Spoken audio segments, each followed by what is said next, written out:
Thank you very much for this important question. Let me start by saying that WAC-SRT is a DAD-funded African Center of Excellence that is hosted in two West African countries, Ghana and Niger. In Ghana, it has a center at University for Development Studies, UDS, in Tamale, and then in WA, we also have another center hosted by the University for Integrated Business and Integrated Development Studies. I must say that the focus of WAC-SRT is basically applied research and capacity building. And this is very important, especially for UDS, because in northern Ghana, most students are unable to, sponsor postgraduate studies, and most public universities too are unable to sponsor postgraduate studies from their own resources. So, yeah, WAC-SRT plays a specific role in this. The most concrete evidence or contribution that I can give is the DAD scholarship for master's and PhD students. In a context where funding postgraduate studies is beyond the means of students in northern Ghana and the broader region, scholarships such as these help them to achieve their goals. They are really life-changing. Students, very talented students who would have otherwise, have no career in research are able to do that. So, yeah, that is for the capacity building. Now, in terms of beyond the capacity building, WAC-SRT also exposes students to applied research, where they work on real problems in real communities, rather than just focusing on academic, endeavor. So, yes, WAC-SRT also continues to, help build the capacity of students in terms of applied research. And then we also have a summer school program where annually we bring together students from Niger or Niamey, and then WA, and then UDS together with their staff. And this offers them the opportunities to, exchange ideas and collaborate on projects that otherwise could have not been achieved.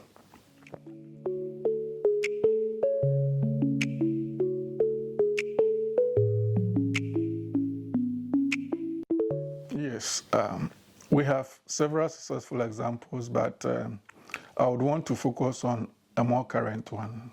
WAC-SRT, our focus is on applied and practical research that is relevant to rural transformation. So I will cite an example from one of our students at UDS WAC-SRT. His name is Maxwell Asali. And what he did was that he studied the economic viability of solar-based production or vine multiplication for the orange flesh sweet potato crop. Now, this crop is very important because studies indicate that it is able to help address the issue of vitamin A deficiency. If you come to northern Ghana, over 30% of children under 5 suffer from vitamin A deficiency. So it was important that we do something that is really addressing a societal problem. Now, he collected data from 458 farmers to solicit their ideas on whether they were willing to pay quality vines if they are made available. At the same time, he also worked with 6 decentralized vine multipliers.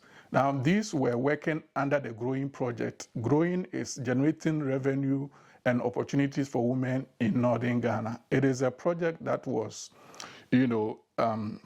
implemented by CIP, International Potato Center, and it is funded by the Global Affairs Canada. So he worked in collaboration with these vine multipliers to study the economic viability of vine multiplication.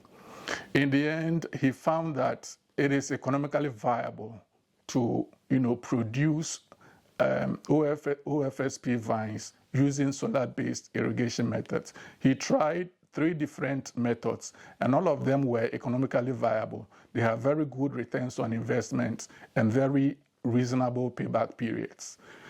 And then he went further to survey farmers, whether they were willing to pay these vines if they are made available.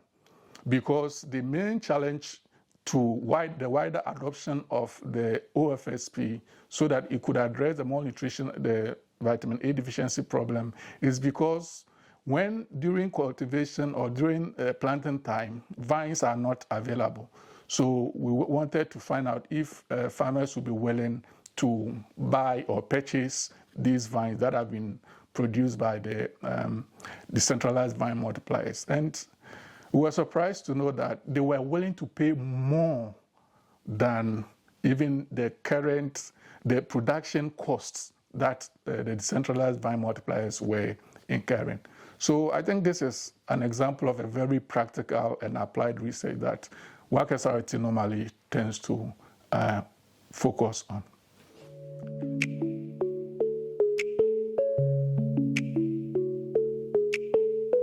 Thank you once again for this question. So it's a very important question because it's a real challenge in public universities in Ghana and beyond the whole of Africa.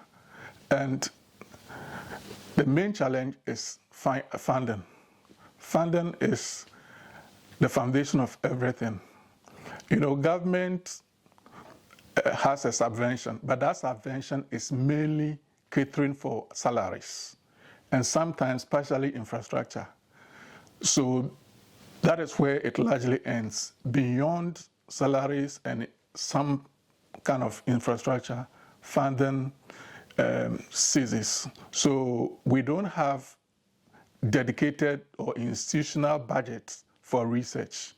So if you will do research, you would have to, get it from your own source. It has to be based on donor funds. So if there are no donor funds, then research suffers. That's one of the challenges we face. Beyond funding, there's also this issue of trying to combine research and teaching. The reason is that there's no funding for research. And then teaching, the students' numbers, faculty, they are overwhelmed with large student numbers. And, teaching comes first. Why? Because students are already, they are physically present. So you need to teach them. So by the time you commit yourself teaching the large number of students and all that, in the end, there is very little space for you to conduct research. So that is another challenge. The third challenge I would want to talk about is infrastructure. Sometimes we need internet, good internet, fast-speed internet. We need consistent or constant energy supply so that we'll be able to carry on both teaching and research activities. But we have frequent power outages, internet is unstable, and so on and so forth. And then, as I said, our resources are not expanded, yet student numbers are growing. So this also adds another pressure.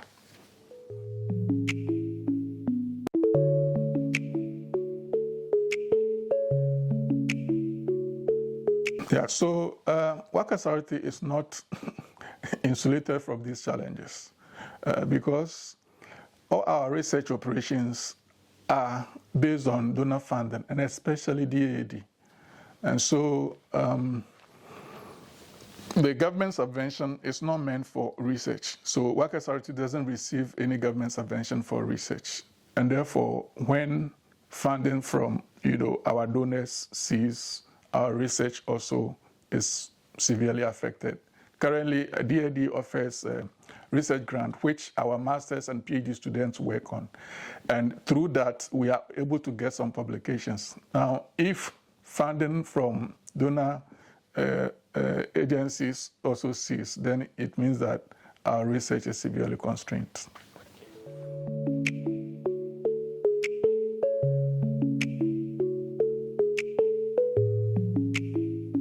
I would say very directly. It's very severe and very direct.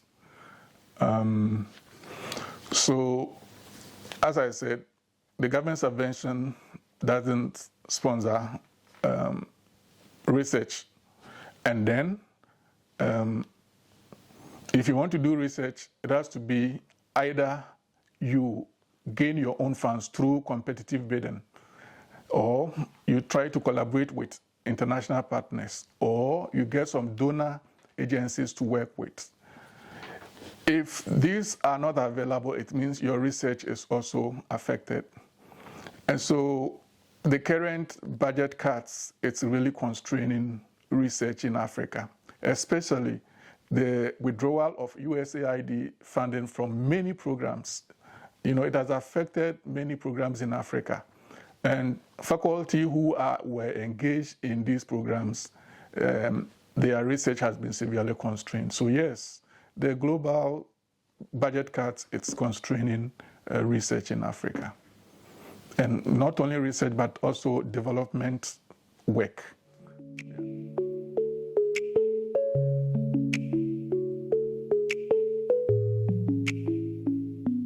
I say that for this period that I have worked with ZEF and Bonn through WAC-SRT, I've learned so much, and I think I've had some nice capacity building that I wouldn't have obtained without such a collaboration. So yes, you know, ZEF is a serious institution with real expertise in many of the development challenges that we work on as an institution and also as a research center.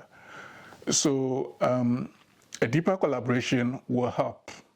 A deeper collaboration will help. But then here's the case that the funding is based on, you know, German government. And so the budget cuts some time back, I think when Russia-Ukraine conflict started, there were some budget cuts. It severely affected the things that we could do. So decisions made by the German government affect us immediately. It affects WAC-SRT, and it affects whatever we do.